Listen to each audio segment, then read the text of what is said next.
मैं रात देर तक जाग रही थी, करवट बदल बदल कर थक गई थी, मगर मुझे आज नींद नहीं आ रही थी, इसलिए मैं उठ बैठी।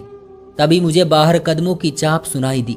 मैंने अपने कमरे की खिड़की से देखा तो बाबा के हाथ में वही तरबूज थे जो सुबह लिए थे, और आंगन के रास्ते से वो घर के पिछले हिस्से में जा रहे थे। घर में सब सो चुके थे और इस वक्त बाबा का इस तरह से चुपके चुपके बाहर जाना मुझे कुछ हैरत में डाल गया। मगर मैं वापस आकर अपने बिस्तर पर लेट गई और सोचती रही कि बाबा इस वक्त तरबूज उठाए कहाँ चले गए। यही सोचते सोचते मेरी आंख लग गई। अगली रात जब फिर मैंने बाबा को रात के उसी पहर वैसे ही तरबूज लेकर आंगन के पिछले हिस्से में जाते हुए देखा तो किचन की खिड़की से मैंने बाबा को देखा। बाबा को उस तरबूज को जमीन के अंदर दबाते देखा तो मुझे बहुत हैरत हुई। आखिर उस तरबूज में ऐसा क्या था जो बाबा उसको लेकर इतनी सावधानी बरत रहे थे, और चखना तो दूर किसी को हाथ लगाने भी नहीं देते थे। बाबा रोज 4 किलो का तरबूज लेकर आते थे, लेकिन हमें खाने ना देते। खासकर लड़कियों को सख्ती से मना करते कि इसे हाथ भी ना लगाना, वरना हमेशा के लिए कुंवारी ही रहोगी। बाबा वो तरबूज लेकर 4 घंटे कमरे में बंद रहते, न खुद खाते न किसी और को खाने देते। बाबा की हरकतें काफी अजीब थी। मुझे अब शक हो रहा था। रात के अंधेरे में तरबूज को घर के पिछले साइड में जमीन खोदकर दबा देते थे। मैं बाबा के जाने के बाद घर के पिछली साइड पर गई जहां बाबा ने तरबूज दबाए थे। मैं हैरान थी, आखिर ये सब करने के पीछे बाबा का क्या मकसद था। राज पता करने के लिए जैसे ही जमीन खोदी तो जो राज खुला, आंखें फट पड़ी। बड़ी बड़ी आंखों से देखती रही। आखिर बाबा ऐसा क्यों कर रहे थे? ऐसी क्या बात थी जो बाबा ऐसा करने पर मजबूर हो गए थे? अब मुझे बाबा से इन सवालों के जवाब चाहिए थे। मैंने खुद के अंदर हिम्मत पैदा की और बाबा के पास जाने लगी, मगर रास्ते में ही थी जो बाबा के कमरे के अध खुले दरवाजे से आती आवाजों ने मेरे कदम जमीन में जकड़ लिए। मैं उसी वक्त उल्टे पांव वापस भागी। बाबा की बातें सुनकर मुझे बहुत ज्यादा अफसोस हो रहा था। ऐसा नहीं हो सकता था, मेरे बाबा ऐसे तो नहीं थे। फिर क्या वजह थी? बाबा किसके बहकावे में आ गए थे? कौन था जो मेरे बाबा को ऐसा करने पर मजबूर कर रहा था? अगली रात मैं बाबा के जाने से पहले उस जगह पर गई जहां रात को बाबा आते थे। मैंने जमीन खोदकर वो चीज वहां से हटाकर जमीन में वैसे ही मिट्टी डाल दी। बाबा के कदमों के चाप की आवाज सुनकर मैं घने पेड़ के पीछे छुप गई। बाबा ने जैसे ही जमीन खोदी एकदम परेशान हो गए, इधर उधर देखने लगे। वो समझ गए थे कि उनके आने से पहले वहां कोई और आया था। तभी मैं पेड़ की ओर से बाहर आई। भूमिका, तुम? बाबा के मुंह से घुटी घुटी सी आवाज निकली, क्योंकि बाबा का राज बेनकाब हो गया था। मेरा नाम भूमिका है। मेरी उम्र 18 साल थी। मैं अपने बाबा के साथ ग्वालियर शहर के एक छोटे से गांव में रहती थी। मेरी 2 बहनें भी थी जो मुझसे बड़ी थी। एक बड़ा भाई था जो मोटर मैकेनिक था। हमने गरीबी में आंख खोली, बचपन लड़कपन से जवानी की दहलीज पर आ गए, मगर हमारे हालात अब भी वैसे ही थे। जब मैं छोटी थी तो उस वक्त हालात कुछ कुछ सही थे। मेरे बाबा बहुत बड़े देसी दवाइयों के वैद्य थे। लोग दूर दूर से उनके पास इलाज करवाने के लिए आते थे। उनके हाथों में जैसे जादू था, क्योंकि उनके दिए नुस्खों से लोग सेहतमंद हो जाया करते थे। मम्मी भी बाबा के साथ बैठकर उनके बनाए गए नुस्खों से दवाई बना बनाकर बाबा को देती थी। हम हमेशा बचपन से देखते आ रहे थे। मैं बहुत शौक से मम्मी के साथ बैठकर उन्हें दवाई बनाते देखती रहती थी। उस वक्त मेरी उम्र 8 साल थी। वक्त तेजी से गुजरता गया। मैं 8 साल से 18 की हो गई। हालात सुधरने की बजाय और बिगड़ते चले गए। इन 10 सालों में बाबा का कारोबार बिल्कुल बंद होकर रह गया। बाबा बहुत उदास लगते थे। वो खुद को नाकारा समझते थे और मायूसी की बातें करते थे।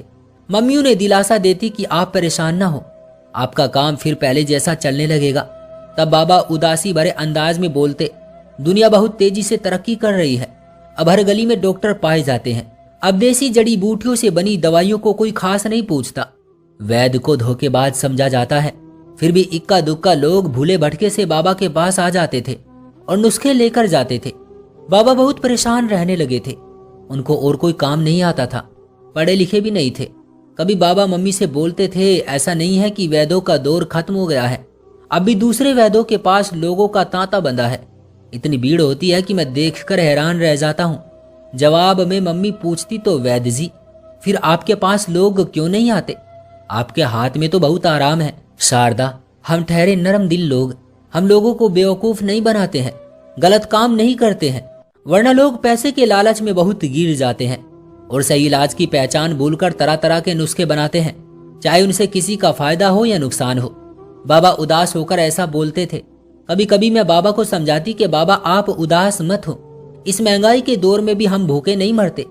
2 वक्त की रोटी तो मिल ही जाती है, छोटा और टूटा फूटा ही सही, अपना घर अपना ठिकाना तो है ना, वरना बहुत से लोगों को तो 1 वक्त की रोटी भी नसीब नहीं होती। मम्मी सिलाई करती थी और घर के हालात देखकर हम तीनों बहनों को भी सिलाई का काम सिखाया। हम आस पड़ोस के कपड़े सिलाई करते थे। राजेश भाई को भी मैकेनिक की दुकान से थोड़ी बहुत रकम मिल जाती थी। ऐसे हमारा गुजर बसर तो हो रहा था, पर बाबा और माँ को अब हम बहनों की शादियों की फिक्र लग गई थी। बगैर दहेज के कोई शादी नहीं करता, फिर भी मम्मी सिलाई के पैसों से बचत करके हमारे दहेज के लिए कुछ न कुछ सी रही होती थी। फिर मैंने नोट किया, बाबा अब शाम को घर से बाहर चले जाते थे और रात को 10 बजे के बाद ही वापस घर आते थे। मम्मी पूछती तो बोलते थे अपने दोस्त महेश के साथ शाम को चहलकदमी के लिए निकल जाता हूँ। दरअसल दोस्तों महेश अंकल भी एक वैद्य थे, पर सुनने में आता था वो अपने काम के साथ इंसाफ नहीं करते थे।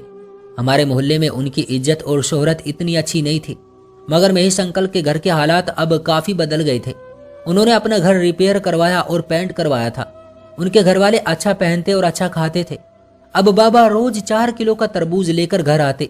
हम जैसे ही खाने के लिए आगे बढ़ते, बाबा हमें खाने ना देते। हालांकि मेरा बहुत दिल ललचाता था तरबूज खाने को। तरबूज मुझे बहुत पसंद थे, मगर बाबा की चेतावनी याद थी तो अपनी ख्वाहिशों को अंदर ही अंदर मार देती थी। बाबा ने हम सबको तरबूज खाने से मना किया था। बाबा ने खास करके हम तीनों लड़कियों को सख्ती से मना किया कि उसे हाथ भी ना लगाना, वरना हमेशा कुंवारी ही रहोगी। और हम तीनों बहनें हैरान हो जाती, भला तरबूज खाने से कैसे कोई कुंवारा रह सकता है। मगर मम्मी डांट देती कि जैसा तुम्हारा पिता कहते हैं वैसा ही करो, तो हम लोग मजबूरन चुप हो जाते थे। मगर दिमाग के अंदर उठते सवाल खामोश नहीं होते थे। बाबा वो तरबूज लेकर 4 घंटे कमरे में बंद रहते, लेकिन तरबूज ना खाते। एक रात जब मुझे नींद नहीं आ रही थी, मैं रात देर तक जाग रही थी, तभी मेरी हैरत की इंतहा नहीं रही जब सबके सोने के बाद मैंने बाबा को तरबूज के साथ बाहर जाते देखा। मगर मैंने इस बात को कोई खास तवज्जो नहीं दी। मगर मेरी हैरत की इंतहा ना रही जब अगले दिन भी ऐसा ही हुआ। सबके सो जाने के बाद कहाँ जाते हैं और इन तरबूजों का करते क्या है, मुझे बहुत हैरत और शक हुआ। मैं देखना चाहती थी बाबा सबके सो जाने के बाद कहाँ जाते हैं और इन तरबूजों का क्या करते हैं। बाबा की हरकतें काफी अजीब थी। मैंने किचन से खुलने वाली खिड़की से देखा, जहां से घर का पिछला हिस्सा नजर आता था। वहां से चुपके से देखा तो हैरान रह गई।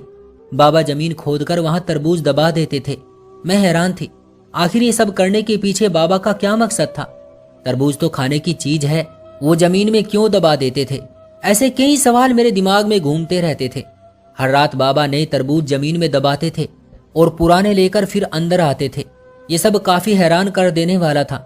एक रात ये राज पता करने के लिए मैं बाबा के अंदर जाने के बाद उसी जगह पर गई जहां बाबा तरबूज दबा देते थे। डरते डरते मैं हाथ से मिट्टी हटाने लगी।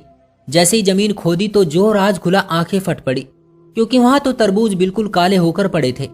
हालांकि अभी तो बाबा उनको दबाकर गए थे। तरबूज के ऊपर अजीब सी दवाई भी पड़ी हुई थी, उनसे अजीब किस्म की बदबू आ रही थी। इस बदबू की वजह से मेरा सांस लेना भी दुश्वार हो गया था। मैंने एकदम वापस मिट्टी डाल दी और एकदम से अंदर आ गई। मुझे बहुत घुटन महसूस हो रही थी, मुझे अजीब खौफ आ रहा था।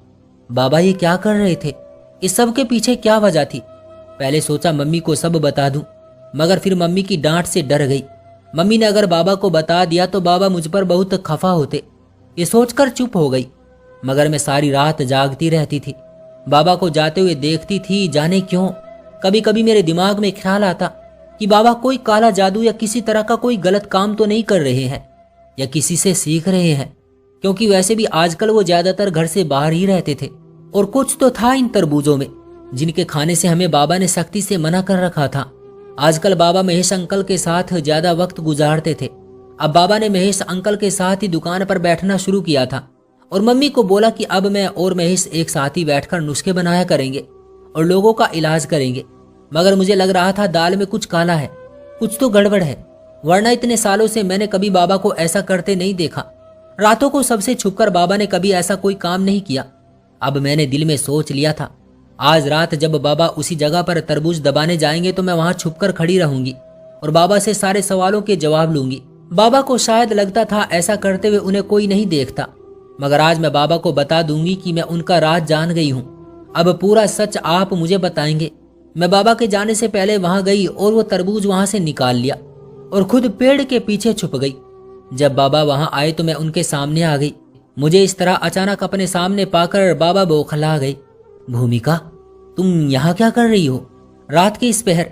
बाबा ने अपने चेहरे के बदलते हुए रंग पर जल्दी से काबू पा लिया था। बाबा, मैं रात के इस पहर यहाँ ये देखने आई हूँ कि आप रोज रात के इस पहर यहाँ क्या करने आते हैं, और तरबूज जमीन में दबाकर आप करते क्या है, और थोड़ी देर पहले दबाए गए तरबूज की शक्ल इस तरह क्यों हो जाती है? इससे ये किस तरह की बू आती है? आज मुझे सारे सवालों के जवाब चाहिए। मैंने खुद पर काबू पाते हुए आराम आराम से कहा, देख भूमिका, रात बहुत हो गई है, तुम अंदर जाओ। इस वक्त तुम्हारा यहाँ अकेले आना सही नहीं है, और मैं तुम्हारा बाप हूँ। तुम मेरी बाप नहीं हो जो मुझसे ऐसे खड़ी होकर सवाल पर सवाल कर रही हो। मेरे पास तुम्हारे किसी सवाल का कोई जवाब नहीं। बस इतना जान लो, जो भी कर रहा हूँ तुम लोगों की बेहतरी के लिए कर रहा हूँ, तुम्हारे भविष्य के लिए कर रहा हूँ। बाबा गुस्से से बोले, मगर बाबा, बस बहुत हो गया, अब अंदर जाओ और आइंदा मेरी जासूसी करने की कोई जरूरत नहीं है। बाबा ने मेरी बात आधे में काट दी और मैं वहां से सीधा अपने कमरे में आ गई, जहां पहले से मेरी दोनों बहनें गहरी नींद सो रही थी। मेरा भाई राजेश छत पर सोता था। ये मेहनती लोग थे, थकार कर ऐसे सो जाते थे कि उन्हें अपनी भी कुछ खबर नहीं रहती थी। राजेश गैराज में काम कर करके थका हारा आता था। उसके सारे कपड़े गंदे होते, जगह जगह ग्रीस के काले धब्बे कपड़ों में पड़े होते थे। घर आकर नहाकर खाना खाकर जल्द ही सो जाता था, क्योंकि अगली सुबह सवेरे ही काम पर जाना होता था। मेरी मम्मी और दोनों बहन सिलाई कर करके थक जाती, घर के काम अलग करती थी। क्योंकि मैं घर में सबसे छोटी और लाडली थी तो मुझ पर काम की इतनी शक्ति नहीं थी। मैंने सरकारी स्कूल में मैट्रिक तक की परीक्षा दी थी और फिर घर के हालात देखकर पढ़ाई को छोड़ दिया था। मेरे जिम्मे कोई खास काम नहीं होता था। मूड हुआ तो काम कर लिया, नहीं हुआ तो बस पड़ी रहती। यही वजह थी कि मुझे ऐसी नींद नहीं आती थी जैसी मेरे बाकी घर वालों को आती थी। इसलिए बाबा को मैंने देखा। उस दिन मैं बाबा के कमरे में जा रही थी, जब कमरे के अध खुले दरवाजे से आती हुई आवाजों ने मेरे पैर जकड़ लिए, और जो मैंने सुना वो सुनकर मेरे पैरों तले से जमीन निकल गई। बाबा मम्मी से कह रहे थे, शारदा, भूमिका के दिमाग में बहुत सारे सवाल हैं, वो मुझे गलत समझती है, मेरी जासूसी करती है। तुम तो जानती हो मैं किस कदर मजबूर हूँ। राजेश बेचारा अकेला क्या क्या कर सकता है। तुम सबको सारा दिन कपड़े सिलाई करते देखता हूँ तो मेरा दिल दुख से भर जाता है। रीति और भूमिका की बढ़ती हुई उम्र देखकर मुझे रातों को नींद नहीं आती। अब तो भूमिका की भी शादी की उम्र हो गई है। बगैर पैसे दहेज के कौन करेगा मेरी बेटियों से शादी। इसलिए मैं मजबूर हो गया और अपने दोस्त महेश की ऑफर स्वीकार कर ली। उनके साथ काम करने पर राजी हो गया। उन्होंने कहा, ये तरबूज घर ले जाओ, इस पर तरह तरह की दवाइयां और जड़ी बूटियां मिक्स करके 4 घंटे तक उसे ऐसे ही रखना, फिर रात के पहर जमीन में दबा देना और अगली रात उसको निकाल लेना। उस तरबूज से एक खास तरह की दवाई बनती है, जिसे हम निकाल कर साफ करके बोतलों में भरकर मरीजों को देते हैं। इससे इनको आराम मिलता है। मैं जानता हूँ महेश को आप सब सही आदमी नहीं समझते हैं। वह ऐसी कई दवाइयां नुस्खे बनाता है और मार्केट में बेचता है, जिनके खाने से लोग किसी भी किस्म के दर्द से वक्ती फायदा तो हासिल करते हैं, मगर अंदर ही अंदर दवाई उनकी जड़ें काटती है। अंदर ही अंदर लोग मरीज बन जाते हैं। कोई शादी के काबिल नहीं रहता तो कहीं औलाद से वंचित हो जाते हैं। और ऐसे बहुत से छोटे मोटे मसले हैं जिनके कारण लोग महेश वैद्य जी या किसी और वैद्य जी के पास जाते हैं, और यही वैद्य उनका कामयाब इलाज करके उन मासूम सादा लोगों से काफी पैसे बटोरते हैं। ऐसा सिर्फ महेश ही नहीं करता, बल्कि सारे वैद्य ऐसा करते हैं। हर जगह यही हो रहा है। अगर किसी की कोई चीज खराब हो जाती है, वो चीज बनवाने जाते हैं तो मिस्त्री चीज बनाकर तो दे देते हैं, मगर अंदर ही अंदर ऐसी कोई खराबी कर देते हैं ताकि वो चीज दोबारा उनके पास बनने के लिए आए, उनको पैसे मिले। हर कोई ऐसा ही करता है। ऐसा नहीं कि सब अपने काम और शोबे के साथ सच्चे नहीं। शारदा, हर इंसान मजबूर है। जरूरतें इंसान को मजबूर कर देती हैं। भूख की वजह से लोग गलत काम करने पर मजबूर हो जाते हैं। मैं भी मजबूर हो गया। अपनी बेटियों की बढ़ती हुई उम्रें और बेटे के कांधों पर पड़ने वाले बोझ कहीं उसे वक्त से पहले बूढ़ा ना कर दे। मुझे भी ऐसे वहम सताने लगे हैं। अगर मुझे कुछ हो गया या तुम्हें कुछ हो गया तो हमारी बच्चियों का क्या होगा। मैं चाहता हूं अपनी जिंदगी में जितना जल्दी हो सके बच्चियों को उनके घर विदा कर दूं। तरबूज से भी महेश ऐसी ही दवाई बनाता है, जिससे औरतों और मर्दों को ऐसी खराबी होती है जिनकी वजह से वो लोग महेश के पास आते हैं। क्योंकि जब वो किसी एक का कामयाब इलाज करता है तो अगले तक ये बात पहुंची जाती है कि फला वैद्य जी ने मेरा कामयाब इलाज किया था। और जो लोग खुद चलकर महेश के पास आते हैं महेश ने अपने बड़े बेटे के लिए भूमिका का हाथ मांगा है और दहेज इत्यादि लेने से भी साफ इनकार किया है। बाबा अपनी बात पूरी करके चुप हो गए तो मम्मी बोली, ये तो बहुत अच्छी बात है। आप भूमिका की बात को दिल पर मत ले, मैं उसे समझा दूंगी। बच्ची है, नादान है। हाँ, जब मैं भूमिका के रिश्ते का सुनकर महेश का आभारी हुआ तो वो बोले, हम एक ही कम्युनिटी से संबंध रखने वाले हैं। जब एक दूसरे की हालत हम नहीं समझेंगे तो और कौन समझेगा। बगैर दहेज के तो हम गरीबों की लड़कियां बाप की दहलीज पर ही बूढ़ी हो जाएंगी। अब तुम ही शुरुआत करो और महेश की बेटी को अपने बेटे राजेश के साथ स्वीकार करो और एक दूसरे गरीब बाप के कांधों का बोझ भी हल्का करो। और मैंने तुमसे और राजेश से पूछे बगैर ही हाँ कर दी। बहुत अच्छा किया तुमने। राजेश का भी दिल लग जाएगा। इस उम्र में लड़के हंसते खेलते हैं। हमारा बेटा जिम्मेदारियों के बोझ तले दब गया है। उसके भी कुछ ख्वाब होंगे, अरमान होंगे। राजेश ऐसा ना सोचे कि माँ बाबा को बस लड़कियों की फिक्र है। ये तो बहुत अच्छी सोच है। महेश तो बहुत अच्छे इंसान हैं। मम्मी खुशी से बोलती जा रही थी। एकदम से ही उनका चेहरा खिल गया था और इसकी वजह महेश अंकल का फैसला था। यही बात तो मैं बताना चाहता हूँ। महेश बहुत अच्छा इंसान है, सबका भला सोचता और करता है। सुना है और भी बहुत से गरीब घराने के लड़के और लड़कियों की शादी के इंतजाम में मदद की है महेश ने। मम्मी और बाबा की बातें सुनकर मैं शर्म से जमीन में गड़ गई। अपने मजबूर बाप की जासूसी की, उनसे सवालों की बौछार कर दी। वो ये सब हमारे लिए कर रहे थे। उनका अपना तो इसमें कोई फायदा शामिल नहीं था। मैं दबे पांव वहां से पलट कर आ गई। मेरी आंखों से आंसू बह रहे थे। दिल दुख से फटा जा रहा था। ये माँ बाप भी किस कदर मजबूर होते हैं जो सारी जिंदगी अपने उसूलों के पाबंद रहते हैं, लेकिन औलाद की खातिर सही गलत की पहचान भी भूल जाते हैं, या शायद जानबूझकर गलत रास्ते पर भी चल पड़ते हैं ताकि उनकी औलाद खुश रहे, औलाद को तकलीफ न हो। और मुझ जैसी औलाद बगैर सोचे समझे अपने गरीब माँ बाप को कटहरे में खड़े कर देते हैं। मम्मी ने शाम को मुझे बहुत डांटा कि अपने पिता को तंग मत करो, उनसे किसी किस्म के सवाल जवाब न करो, आइंदा मुझे तुम्हारी शिकायत न मिले। मम्मी की बात सुनकर मैं चुप हो गई और रात को बाबा से अपने किए की माफी मांगी। बाबा ने कहा, माँ बाप कभी भी बच्चों से नाराज नहीं होते। खैर, फिर 2 हफ्ते बाद सादगी से भूमिका की शादी होकर भूमिका ससुराल चली गई और अगले दिन राजेश की दुल्हन उर्मिला हमारी भाभी बनकर हमारे घर आ गई। मैंने इतने सालों में आज पहली बार बाबा, माँ, भूमिका और राजेश को इतना खुश और संतुष्ट देखा और मेरे दिल से दुआ निकली कि हे ईश्वर, हम सब की खुशियां दुगनी कर दे। उर्मिला भाभी का आना तय हुआ तो भूमिका की शादी उर्मिला भाभी के एक रिश्तेदार के बेटे से तय हो गई। अब सोचती हूँ तो जिस वैद्य महेश अंकल को हम सब गलत समझते थे, उन सब का बीज भी तो उन्होंने बोया था। उन्होंने अपने हिस्से का दिया जला दिया था और पुराने सारे गलत कामों से नाता तोड़ दिया था। ईश्वर हमें माफ करने वाला है। अब महेश अंकल के साथ कई माँ बाप के आशीर्वाद थे। अच्छे काम करने के लिए जरूरी नहीं आपके पास पैसा हो, बस आप अपना दिल बड़ा करें और हो सके तो अपने हिस्से का दिया जलाएं और सबकी दुआओं में शामिल हो जाएं। ऊपर वाला हम सबको सही रास्ता दिखाए। तो दोस्तों, ये थी हमारी आज की कहानी।